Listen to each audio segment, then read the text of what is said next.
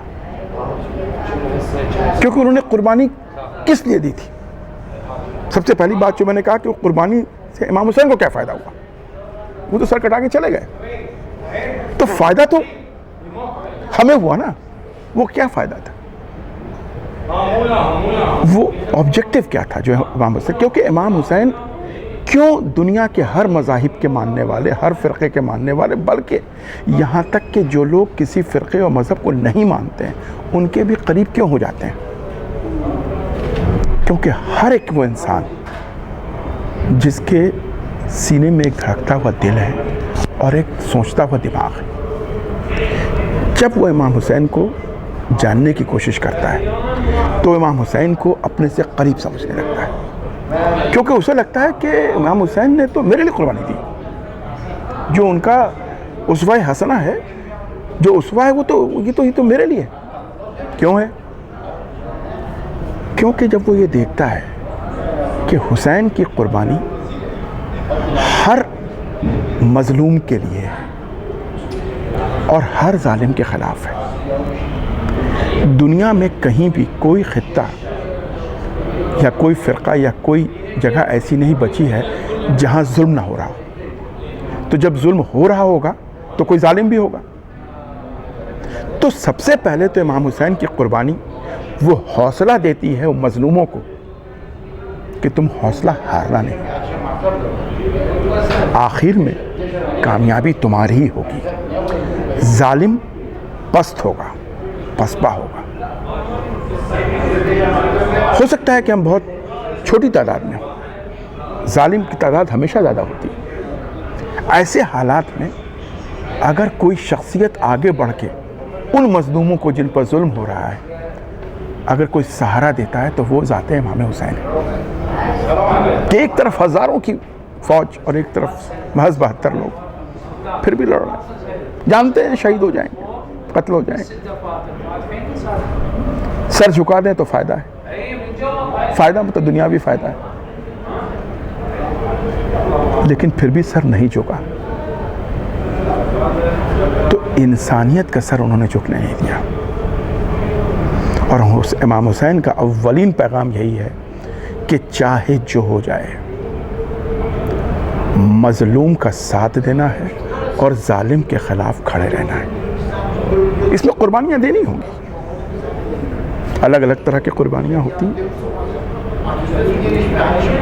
مظلوم کا ساتھ دینا ہے وہ بھی الگ الگ طرح سے ہوتا ہے، کوئی قلم سے ساتھ دیتا ہے، کوئی اپنے زبان سے ساتھ دیتا ہے، لیکن اسے امام حسین کا سبق یہ ہے کہ ہر حالت میں ظالم کے ساتھ نہیں کھڑے رہنا ہے، مظلوم کے ساتھ کھڑے رہنا ہے۔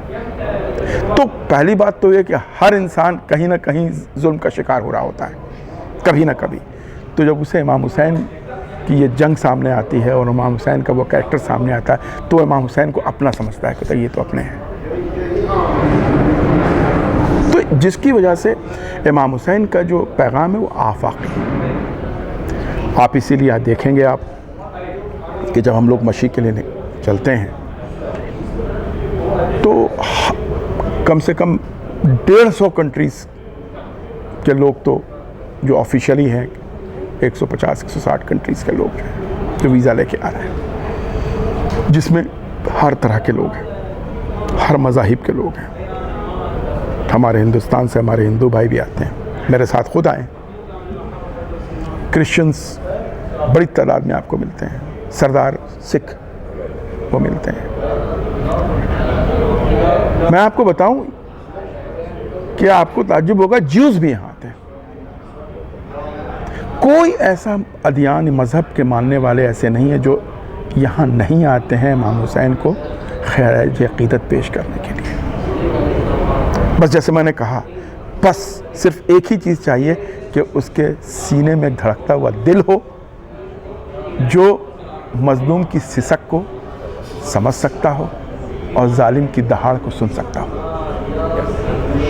بس اتنا ہی چاہیے، وہ امام حسین کے قریب پہنچ جائے گا۔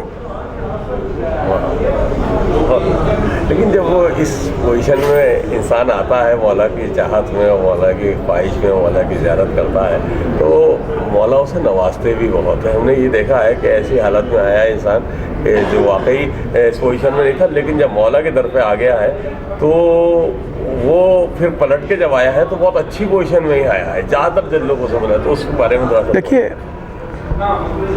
یہ دربار جو ہے یہ سخی کا دربار ہے. یہ پورا گھرانہ جو ہے نا یہ سخاوت کا ہے, اور یہ کسی کے احسان کو رکھتے نہیں ہیں. جب وہ یہ دیکھتے ہیں کہ ہمارا چاہنے والا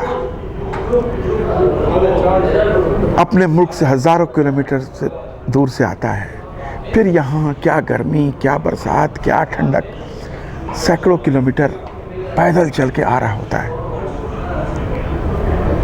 مقصد کیا ہوتا ہے؟ امام حسین کو ایک سلام, خراج عقیدت. تو حسین پھر اس احسان کو رکھتے نہیں ہیں. اور یہ تو سخاوت یہ ہے کہ جتنا وہ کوئی سامنے والا احسان کا 10 گنا زیادہ اس کو واپس کر دیتے ہیں. کیونکہ دیکھیے اللہ نے ان کو نوازا ہے, اور اللہ نے نوازا اس لیے کہ وہ ڈیزرو کرتے ہیں. بھائی 61 ہجری 10 محرم عصر کا ہنگام, امام حسین نے کوئی بھی چیز جو ان کے پاس تھی اس کو اللہ کی راہ میں بچا کے نہیں رکھا, سب قربان کر دیا. کوئی بھی چیز آپ دیکھ لیں, کسی بھی چیز کو امام حسین نے روکا نہیں ہے. اس دن سب چیز انہوں نے اللہ کے راہ میں قربان کر دیا. اور پھر وہ بندہ, تو اللہ اس پر ناز نہ کرے تو کیا کرے, کہ سب کچھ لٹا دیا. اب خنجر تلے آخری سجدہ ہے, اور اس میں حسین کیا دعا پڑھ رہا ہے سب کچھ لٹانے کے بعد بھی, کہ اس نے کیا کھویا جس نے تجھے پا لیا, اور اس نے کیا پایا جس نے تجھے کھو دیا. تو اللہ جب کہتا ہے حل جزاء الاحسان الا الاحسان, حسین نے جب اپنا سارا کچھ اللہ کی راہ میں لٹا دیا تو جو حسین کے پاس سب کچھ تھا وہ اللہ کو حوالے کر دیا. اب اللہ کے پاس جو کچھ ہے وہ احسان کا بدلہ تو یہی ہے کہ وہ ان کے حوالے. تو لہٰذا یہ سخاوت کا ہے, اور اللہ خود ہی قرآن میں کہتا ہے کہ دیکھو جو میری راہ میں قتل کر دیے گئے یا شہید ہو گئے انہیں مردہ نہ سمجھنا, وہ زندہ ہیں اور اپنے رب سے رزق پا رہے ہیں. اور رزق اللہ نے اسی قرآن میں کہا کہ رزق جب میرے مخصوص بندوں کے پاس رزق آتا ہے تو وہ اپنے اس رزق کو روک کے نہیں رکھتا, وہ انفاق کرتا ہے, وہ ڈسٹریبیوٹ کرتا ہے. تو حسین کی زندگی ثابت, حسین کو ملنے والا رزق ثابت, اور اس رزق کو حسین بانٹیں گے تو کس میں بانٹیں گے؟ اپنے چاہنے والوں میں تو بانٹیں گے. تو جو آپ نے کہا کہ جو آتا ہے اس کی مرادیں پوری ہوتی ہیں, اس کے حالات سدھر جاتے ہیں, یہ وہ رزق ہے جو اللہ نے حسین کو دیا ہے, اور حسین اس رزق کا انفاق کرتے ہیں اپنے چاہنے والوں کو. یہ کرم ہے. زندہ معجزات یہاں کربلا معلیٰ میں ہمیں آدمی جب آتا ہے عید کے موقع پر تو اس کو سامنے نظر آ رہے ہوتے ہیں, کیونکہ اتنی بڑی تعداد میں جیسے آپ نے کہا کہ پانی کی نہ دقت ہے نہ کھانے کی دقت ہے. اگر کچھ آج اتنے لوگ جمع ہیں تو نہ کہیں غلاظت دکھ رہی ہے, نہ کہیں ایسا دکھائی دے رہا ہے کہ بس گرمی ہے تو کہیں پسینے کی بو آ رہی ہو, پھیل رہی ہو, یا بھائی جو اتنے سارے لوگ یہاں اکٹھے ہوئے ہیں, کھا پی رہے ہیں, ویسٹیج جو باہر ہے, جو روڈ پہ ویسٹیج ہے, کہیں پر آپ کو کوڑے کا انبار نہیں ملتا ہے, کہیں آپ کو اسٹنچ نہیں آتی ہیں, کہیں کوئی ایسی جس کو ہم لوگ کہتے ہیں کہ مہاماری نہیں پھیلتی ہے, کچھ ہے. آپ دیکھیں مطلب یہ تو بھائی میرے نزدیک تو معجزہ یہی ہے کہ جو عقل میں نہ سمائے اور ہو رہا ہو, یہی معجزہ ہے میرے. اور یہاں ہر دن ہر وقت آپ کو ایسی چیزیں نظر آئیں گی جو ممکن نہیں ہے لیکن ہو رہا ہے. لہٰذا یہ جو لوگ اب تک اگر نہیں آئے ہیں ان کے لیے آپ کیا کہنا چاہیں گے؟ دیکھیے